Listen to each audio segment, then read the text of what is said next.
In today's Leeds news, Joe Gelhardt and Cody Drameh looking at loan moves. Azzedine Ounahi latest. Diego Monteiro expected to join Leeds. And Weston McKennie linked with a move to Leeds. Hey folks, Jer here on the 24th of January. I hope you're all having a really good week so far. We've got a bit to get into, so we'll crack on and we won't hang around with this. Let's start with the outgoings, will we? So let's talk about this. And according to Phil Hay on the Phil Hay Show, Joe Gelhardt is looking at move away from Leeds. Nothing new there. Temporary loan deal. According to Phil, Sunderland are very, very keen on the player and they're pushing for the playoffs and will be a huge asset to them. However, Wigan look like they're more favourites. Joffrey's going to head back to where he came from before he joined Leeds. They, however, are involved in a relegation fight, so I'm very deeply involved in a relegation fight, so moving from one to the other. So, but he has options. I think we can read into Angus Kinnear's programme notes to the weekend again about the potential loans being Joffrey when he mentioned Harry Kane, so pretty obvious leaning there. But it looks like Joe is going to probably head out in the next couple of days. At the moment, he's still training with Leeds. Everything's still the same. There hasn't been any agreements yet, so I have to wait and see what happens there. Cody Drameh, and according to the Yorkshire Evening Post, Cody Drameh is expected to stay at Leeds, at least on a permanent basis currently. There are loans available to Drameh, and they're saying that there are lots of clubs that are still interested, and there is a possibility that the player will go out on loan for the rest of the season, but he will not be leaving Leeds permanently. That's according to the Yorkshire Evening Post. We'll move on to incomings, and this is where it gets a bit interesting. There's a little bit of news floating around on these. And we start off with this one. Azzedine Ounahi, and according to Ben Jacobs, Angers are milking the players' World Cup performances in order to get a fee. The fee has now believed to have increased from the £20 to £25 million range that Leeds were looking at up towards £35 million. And Angers are saying they would like £35 million for the player before they let him go. The clubs that are interested in Ounahi are slowly but surely starting to just drop off and drop away as the fee just becomes just too big a fee for a lot of clubs to actually be able to manage. Leeds are shopping in the £20-25 million bracket. £35 million is a lot of money for a player who, let's be honest about it, has had one World Cup. Outside of that, was an unknown entity. His price before the World Cup was rated at anything between 8 to 10 million. A good World Cup can elevate your value.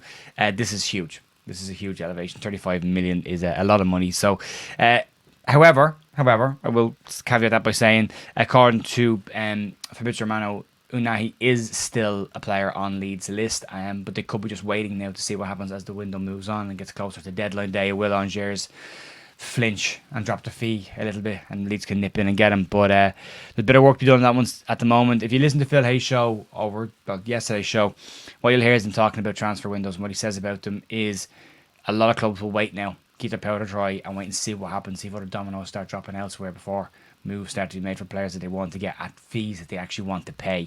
So that's going to be a thing there as well. And if you want to get an insight into what's going on with Angers and the Leeds United transfers, go and check out Just Joe's interview with Ben Jacobs on his channel.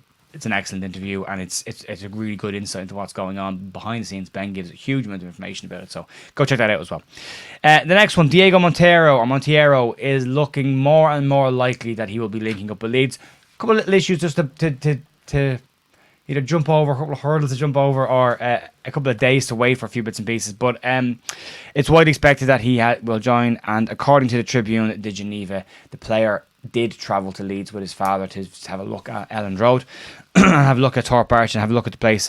The issue with the player is he's 17 years of age, and because of Brexit, if you are under 18 and playing in mainland Europe, because Britain is no longer part of the European Union, you can't come by players. You have to wait till they're adults and turn 18. So the player turns 18 on the 28th of January, and Leeds are expected to make sure the player comes in at that point. He is being viewed as a player for the under-21 side and a centre-back that they will need there, and is moving in from Servette. We'll keep an eye on that one over the next couple of days, and we'll see how that one moves. But 28th is 4 days away, so Diego Monteiro is 4 days away from his 18th birthday and a potential move for Leeds United. So big birthday present, that. Not bad. Weston McKennie, this is the biggie today, and everyone's talking about this. So according to Fabrizio Romano, who is taking comments from Matti Moretto, and also according to Nico Shearer, it's looking like Leeds have entered the race to sign the Juventus midfielder.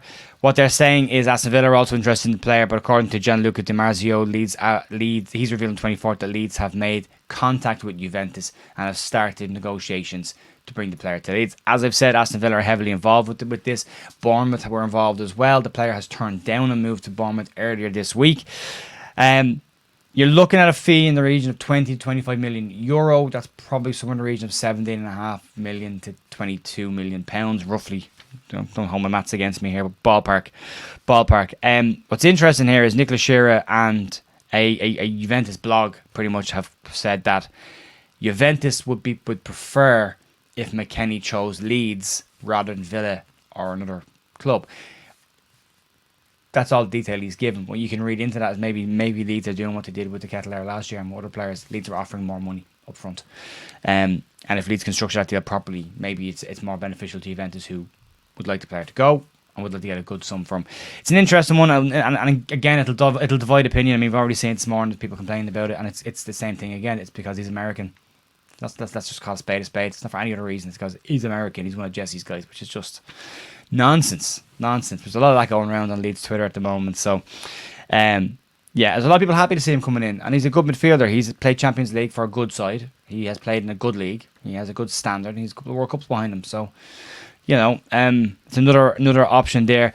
What's interesting with this is that these sites are also suggesting that this could be a double swoop and that Leeds could potentially bring in McKennie and Ounahi depending on how things go this week. I think that would be a lot.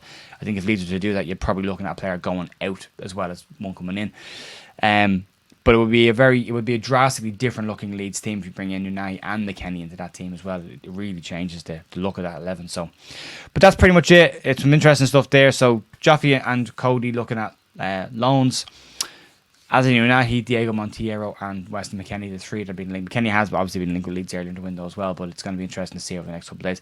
Nothing might happen for a few days now. It might get a bit quiet before it gets busy again, but we're in that weird period where people are now just waiting to see if other deals are done before, as the cliche goes, dominoes start to fall to get your move done. So we'll have to wait and see. And that's it for me today, folks. Thanks for watching. If you like the channel, you can subscribe and like all that kind of stuff. And I'll see you tomorrow for more news. Have a great day. Bye.